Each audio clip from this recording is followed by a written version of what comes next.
que existe propriamente uma visão assim preconceituosa. Primeiro, existe uma certa desinformação no mercado sobre formas alternativas de apropriação de conhecimento através de educação à distância.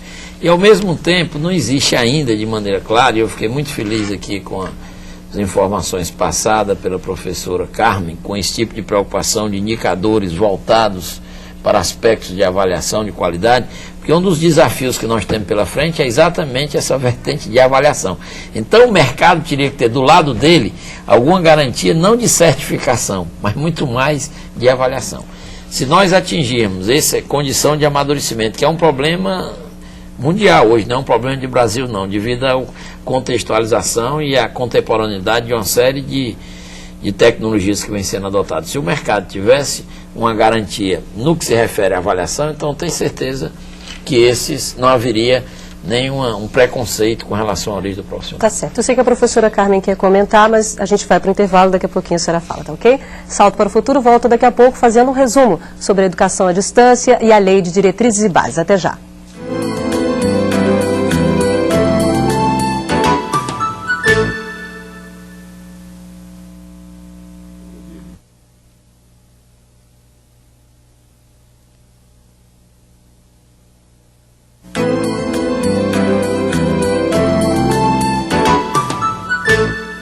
A Lei de Diretrizes e Bases e a Educação à Distância é o que estamos debatendo no programa de hoje. A partir de agora, você fica sabendo quais os destaques dos nossos convidados sobre o tema. Eu quero começar com o professor Arthur.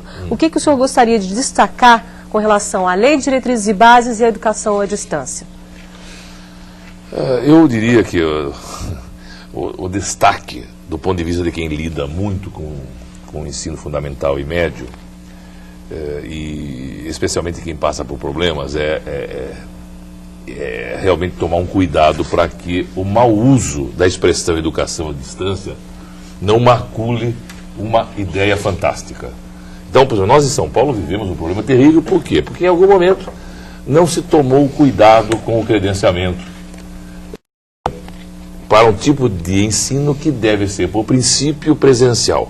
Aliás, até quero fazer uma provocação ao professor Roberto. Quer dizer, talvez o inverso de uma situação do ensino que deve ser presencial, eu diria que no mestrado, doutorado, tem tudo para não ser presencial. Eu acho que os órgãos responsáveis devem agilizar no sentido de favorecer, até porque esse leitor tem toda a competência já para poder organizar o seu tempo, os seus estudos a partir de uma orientação segura, quando...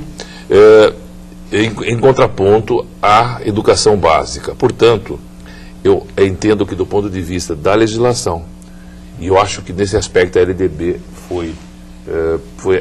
tem texto adequado, no sentido de vedar que haja projetos de ensino de educação à distância para o ensino fundamental na idade própria.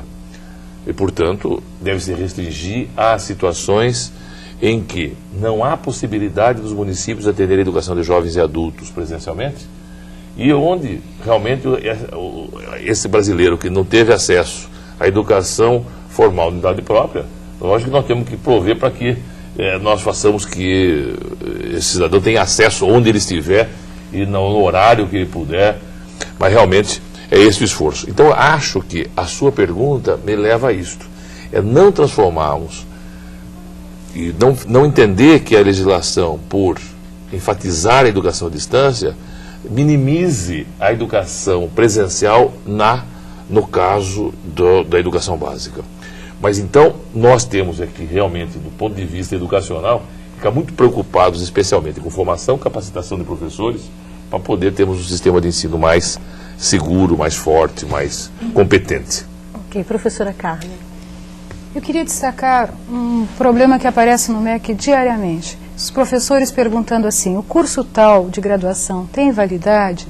O curso está dizendo que eu não preciso nem fazer passar por processo seletivo, nem apresentar certificado de conclusão de 2º grau. Isto não é verdade. O que vale para o presencial vale para a distância. Para uma graduação à distância, precisa passar por um processo seletivo e precisa apresentar o comprovante de 2º grau ou equivalente como está na lei. Além do mais, a instituição como disse o professor Bezerra, ela tem que ter sido autorizada pelo Conselho e o parecer homologado pelo Ministro da Educação.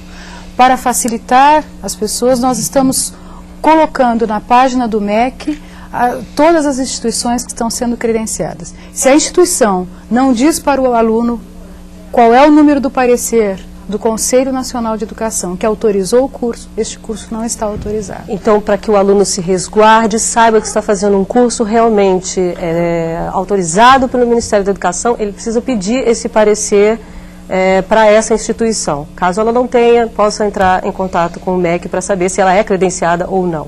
Nós estamos colocando na nossa página http://www.mec.gov.br, onde entrem na página, no link do Secretaria de Educação à Distância, regulamentação da EAD, nós estamos colocando as instituições que são autorizadas para graduação à distância. Ok. Professor Bezerra. Eu acho que o destaque é o próprio artigo 80, porque o artigo 80 tirou da condição de marginalidade a educação à distância e trouxe para o contexto da própria lei, né, de diretrizes e bases da educação nacional. Agora, o grande problema que eu vejo com relação à questão da educação à distância é algumas visões reduzidas que a gente observa. Umas que entendem que a educação à distância, vamos dizer assim, ela conseguiria substituir integralmente a educação presencial. Outra, que a educação à distância tem que ficar realmente cerceada, como aqui foi preocupado assim, com um certo receio que não pode avançar. E a provocação do professor Arthur é extremamente interessante, que ele joga na mesa um desafio que a gente tem que ter coragem de enfrentar. E a CAPES, na minha visão, está começando a assumir esse desafio. A CAPES já está preocupada em montar algumas diretrizes gerais, algumas sugestões gerais, alguns delineamentos sobre como poderia funcionar em termos de pós-graduação, estrito sensu, mestrado e doutorado, certo?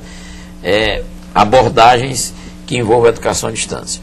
Agora, quando o professor fala por que é que nós não deveríamos mestrado, doutorado, então de cara eu diria o seguinte: em algumas áreas de conhecimento poderia ser até viável, em outras áreas de conhecimento a educação à distância ela fica como forma exclusiva, fica impedida por questões da própria, vamos dizer assim, apropriação do conhecimento naquela área. Por exemplo, se é uma área experimental, fica um pouco complicado um projeto só de educação à distância, certo?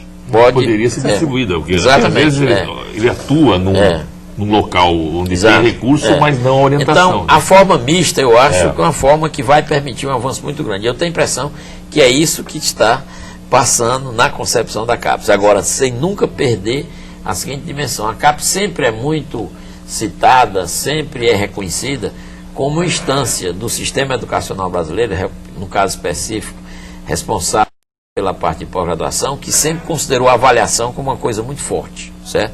Então a avaliação sempre foi um ponto forte na CAPES. E acredito que isso venha também a ser incorporado no caso de mestrado e doutorado. E eu diria o seguinte, que eu considero a função do comentário do professor de Pernambuco preocupado com a qualidade, também concordo com ele, como a professora Carmen aqui também destacou bastante, mas eu acho que o desafio que nós temos que começar a trilhar está muito na forma de avaliar esse procedimento. Então primeiro nós temos problema até de apropriação de alguns dados básicos no que se refere ao próprio exercício da docência, como foi falado aqui pelo professor Arthur. Eu acho que o grande desafio que nós todos temos que enfrentar, e é um desafio que não é só local, não é só brasileiro, certo?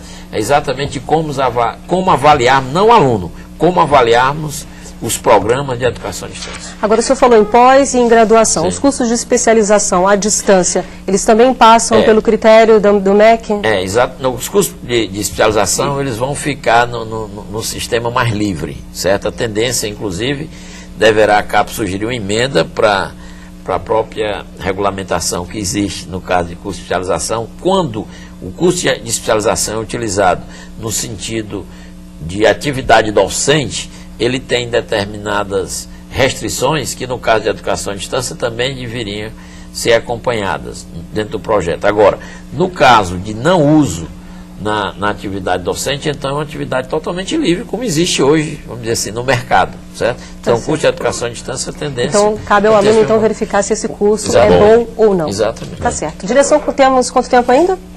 Temos 1 minuto. Mônica, temos muitas perguntas que chegaram por fax. Vamos ver se dá tempo de responder alguma. O que se explica de pluralismo de ideias e de concepções pedagógicas inserida na LDB? Teleposto Sesc de Ramos, cursista Andréia. Professora Carmen, rapidamente. Pluralismo é tudo isso, é você saber trabalhar o material impresso com as tecnologias mais modernas, como computadores, as possibilidades da internet. Pluralismo é você conseguir trabalhar o que é ser construtivista com todos esses equipamentos, não abandonando toda a riqueza que é o ser humano, não é? Essas múltiplas inteligências do ser humano, que é um ser não só de tecnologia, mas um ser de dança, de música, de leitura, de escrita, de raciocínio lógico. Então, isso tudo é pluralidade, tudo isso tem que estar presente num projeto de educação à distância, porque a gente não quer fazer só ensino à distância, a gente quer fazer educação à distância. E existe uma grande diferença entre ensino e educação, né? Ok, bom, várias perguntas estão aqui, chegaram por fax, não vai dar tempo de responder a todas, os especialistas vão responder a todas essas perguntas depois do programa, ok? Hoje nós ficamos por aqui. Eu quero agradecer as presenças do Arthur Fonseca Filho, presidente do Conselho Estadual de Educação de São Paulo, da Carmen Moreira de Castro Neves, diretora de Planejamento e Desenvolvimento de Projetos da Secretaria de Educação à Distância do MEC, e do Roberto Bezerra, reitor da Universidade Federal do Ceará. Agradecemos também as participações dos professores dos estados do Pará e de Pernambuco. No próximo Salto para o Futuro, vamos falar sobre as iniciativas em educação à distância do Ministério da Educação. A gente se vê amanhã. Tchau.